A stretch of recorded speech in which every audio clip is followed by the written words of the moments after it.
Washington, here's a question rarely raised before Donald Trump ran for the White House. If the president ordered a preemptive nuclear strike, could anyone stop him? The answer is no.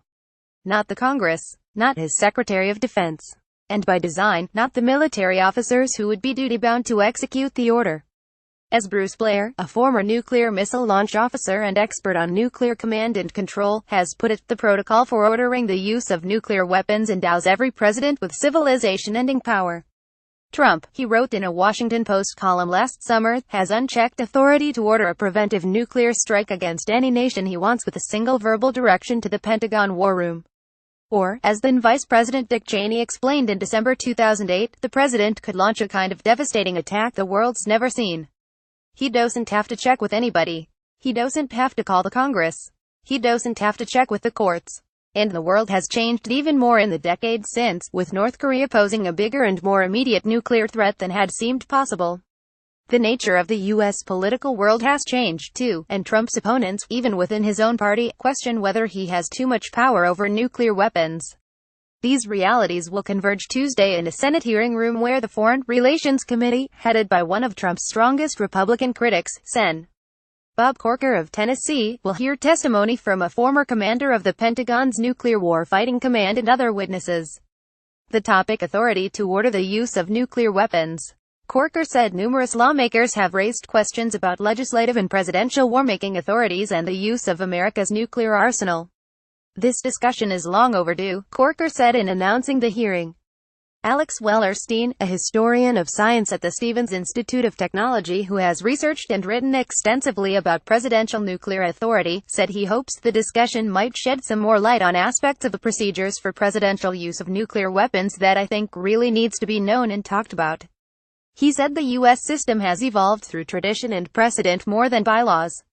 The technology of the bomb itself does not compel this sort of arrangement, he wrote in an email exchange. This is a product of circumstances. I think the circumstances under which the system was created, and the world we now live in, are sufficiently different that we could, and perhaps should, contemplate revision of the system.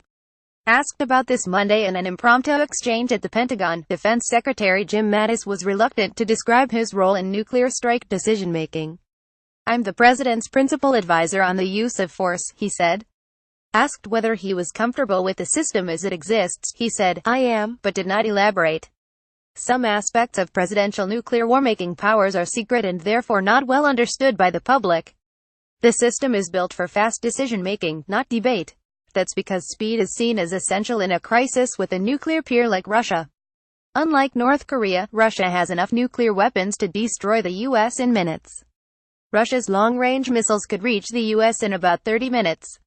Submarine-launched missiles fired from nearer U.S. shores might arrive in half that time.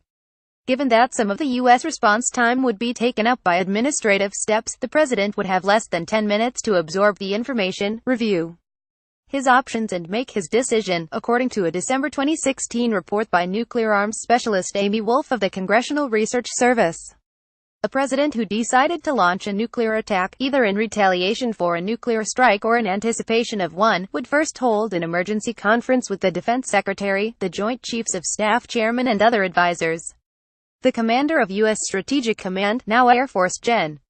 John Hyten, would brief the president on strike options, and the president would make his decision. The president would communicate his decision and transmit his authorization through a device called the nuclear football, a suitcase carried by a military aide. It's equipped with communication tools and a book with prepared war plans. If the president decided to order a strike, he would identify himself to military officials at the Pentagon with codes unique to him. These codes are recorded on a card known as the biscuit that is carried by the president at all times. He would then transmit the launch order to the Pentagon and Strategic Command. Blair, the former missile launch officer, said there is no way to reverse the president's order. And there would be no recalling missiles once launched. Although fielded and assigned for use by the military, the nuclear bomb is inherently a political weapon, given its almost unimaginable destructive capacity. That explains why the system for controlling the use of U.S. nuclear weapons has been designed to concentrate decision-making power in the ultimate political office, the presidency.